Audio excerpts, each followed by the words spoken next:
Hi, I'm Molly, and I've been an online tutor for over 3 years now. I'm a super tutor with a 5.0 rating.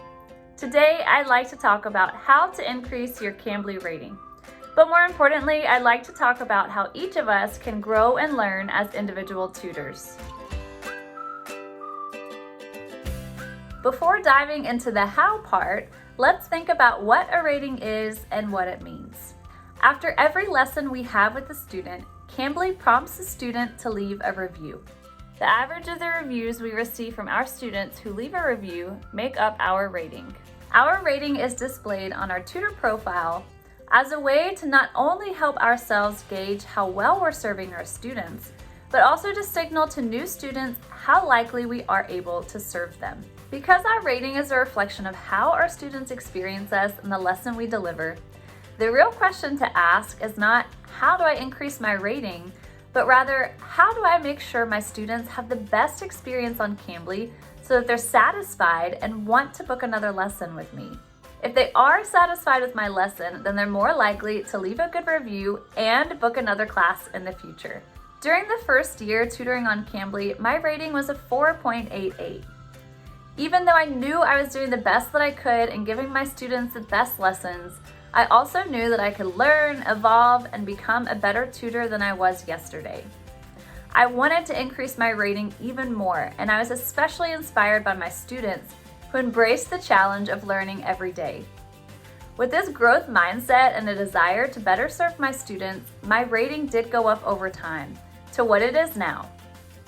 But this didn't happen overnight, and it took a lot of patience and determination. There are 3 things that I learned and did over time to best serve my students, which helped increase my tutor rating.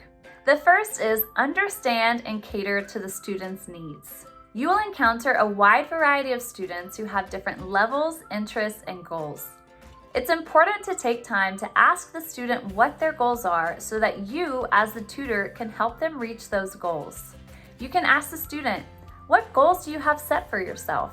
What would you like to focus on? What kind of class are you looking for? For example, conversational, grammar focused, test prep. This will help you personalize the lesson with the student so that you can cater to their needs. Some students may not be able to clearly articulate their goals just yet. If that's the case, after you work with the student for a bit, you can make some observations and offer suggestions to the student. You can say, you have a strong foundation of grammar and know a lot of vocabulary. Awesome! It looks like what you need help with is building confidence in speaking. Would you like to work on more conversational practice? Students will really appreciate you helping them define their goals and then meet those goals. Number 2 is give and ask for feedback. Many students might be nervous upon entering the classroom.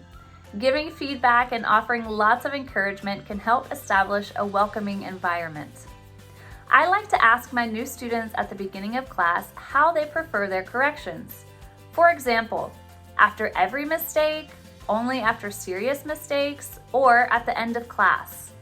This will allow me to provide corrections in a comfortable setting for the student. Additionally, don't forget to provide feedback for students. For example, hey, great job with your verb tenses today. Maybe next class we can work on using phrasal verbs. You can do this throughout the lesson, and you can also follow up with the student by sending a Cambly message after class. Feedback can not only help students improve, but it can also help us as the tutors improve as well. Many tutors have found that implementing their own feedback for students, especially regular students, can help increase their ratings. You can ask, how can I improve our sessions? Or what can I do to be a better tutor for you? This can bring really valuable feedback, but beyond that, it makes students aware that you're constantly looking to improve and better serve them, which in and of itself factors into the ratings they give us. The third thing is what to do before and after a lesson. Another tactic I like to use is messaging a student before and after a lesson. If I notice that I have an upcoming reservation with a student that I haven't worked with before, I like to send them a message beforehand, just letting them know that I'm looking forward to our lesson and also asking them if there's anything specific that they'd like to work on in class. This will help with better preparing for the upcoming lesson. After the class with that student, you can also send them a message and let them know that you enjoyed class, leave any feedback or encouragement, and also send your schedule link. That way it encourages them to book another class with you. This makes the student feel valued and may encourage them to not only leave a good rating, but also book another lesson with you. Because our ratings are entirely based on the reviews that we receive from our students, we ought to give our students the best experience while taking a lesson with us. Personally, I found that understanding a student's needs, giving and asking for feedback, and being proactive around communication before and after the lesson has really helped give my students the best experience. And their satisfaction is reflected in my rating. One last thing before I go. I know that Wednesdays, the day our rating updates, may seem daunting. And when you see a drop in your rating, it may leave you feeling unmotivated or questioning yourself. However, it is so important for us to remember that our rating is not a reflection of our self-worth at all. We are all incredibly talented and unique in our own ways, and we all bring something special to Cambly. Sometimes it's good to measure our success in other ways too. For example, seeing how many students come back to us after their first lesson, seeing how many of our students improve over time, having a fully booked calendar, meeting our weekly earnings and goals. There are a lot of different ways to celebrate our success on Cambly, so don't focus solely on one single number. If you made it this far in the video, I know that you're already an amazing tutor who is eager to help your students. Now it's time to show that to your students. Thank you so much for watching this video, and happy tutoring, everyone!